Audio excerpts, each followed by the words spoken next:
Mais qu'est donc venu faire Novak Djokovic dans cette galère, éliminé en 2 petits sets par Benoît Paire, vendredi, dès son entrée en lice à Miami, le Serbe a reconnu en conférence de presse qu'il avait précipité son retour sur les courts après son opération au coude effectuée au début du mois de février. J'ai voulu venir à Indian Wells et Miami, pour voir si j'étais capable de jouer des matchs. Je voulais avoir 2 tournois dans les jambes avant la saison sur terre battue. Et clairement, je n'étais pas prêt, a reconnu le 12e mondial, passé très rapidement devant la presse après sa défaite. Prévu à Monte-Carlo dans un premier temps, puis à Miami, ce grand retour avait finalement été avancé à Indian Wells par l'ancien N1 mondial. Avec les conséquences que l'on connaît, et une défaite amère en 3 manches face à Taro Daniel alors qu'il avait la rencontre dans sa poche. Cette fois, le son de cloche a été différent face à Paire contre qui il n'avait jamais perdu. La panne d'essence a eu lieu en plein milieu du premier set. Le haut niveau ne pardonne jamais. Ce mois et demi d'avance sur son programme initial, il l'a payé plein pot. Personne ne me force à jouer en me menaçant de coups de fouet, en difficulté pour se mouvoir, notamment dans les courses vers l'avant, très moyenne au service, techniquement pas toujours au point en coup droit. Le Serbe a laissé une impression d'ensemble très inquiétante. J'ai essayé mais cela ne marchait pas, a-t-il constaté.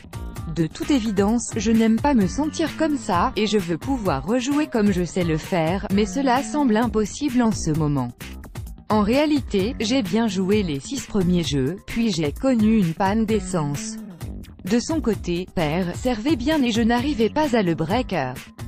Aujourd'hui, j'ai perdu face à un meilleur joueur. Si Djokovic n'est pas parvenu à jouer à son niveau à Indian Wells et Miami, c'est aussi la conséquence d'une préparation physique très minimaliste et pas assez poussée pour être performant en tournoi. Une situation improbable pour lui qui avait fait de sa condition physique son arme principale dans ses grandes années. Mais ce constat d'impuissance, le joueur de Belgrade l'a fait. Oui, je pense que ça doit être ça. Ou en tout cas, c'est une des raisons. C'est certainement une accumulation de facteurs, un jeu et un physique à reconstruire en pleine reconstruction technique et physique, 2 phases qui vont prendre beaucoup de temps. Le Serbe a quand même justifié son choix de s'aligner aux États-Unis sur des surfaces qu'il adore. Il était invaincu depuis 2013 à Miami. Je ne rentrerai pas sur le court si je ne pensais pas que je pouvais gagner. Je ne serai pas là. Personne ne me force à jouer en me menaçant de coups de fouet. Je suis libre de décider, a-t-il souligné. La vérité, c'est que ce n'est pas facile et de toute évidence, ma blessure a mis un sérieux coup d'arrêt à ma forme, à mon jeu, à ma façon de bouger, et là, j'essaie de recoller les morceaux.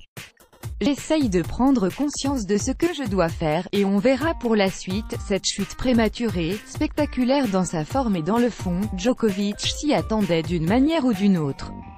Suffit de se replonger dans ses déclarations d'avant-tournoi pour trouver d'autres motifs de satisfaction chez lui en ce moment. L'absence de douleur à son coude droit opéré en était un bien plus important que tout le reste. J'ai seulement commencé à jouer sans souffrir depuis 2 jours, avait-il confié mardi, en expliquant qu'il n'avait pas joué sans douleur depuis des années.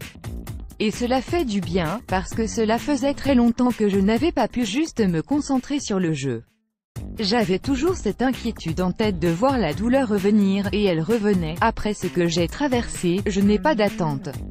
Je ne suis pas encore à mon meilleur niveau mais je travaille pour y revenir. Après le premier échange, il était un peu fatigué, il avait du mal à respirer. Le Djokovic très loin de sa forme optimale. Benoît Paire l'a, lui, senti dès le début du match. Quand j'avais affronté Novak à Cincinnati, en 2015 au 2e tour défaite 7-5, 6-2, il n'avait pas forcément plus de jus, mais physiquement je ne le trouve pas encore à 100%. C'est ça qui fait la différence. Là, même après le premier échange du premier point, il était un peu fatigué, par moments, il avait du mal à respirer. Le Novak d'avant était plus capable d'enchaîner les points à 100%, a précisé le Français qui a eu le succès modeste. À la fin, je ne montre pas ma joie, parce que c'est Novak, que je respecte énormément. Bien sûr, il n'est pas encore à 100%, mais j'espère qu'il va très vite revenir parce que c'est quelqu'un que j'apprécie beaucoup et qu'il manque au circuit. Je n'allais pas exprimer une joie terrible, je trouve que c'est normal.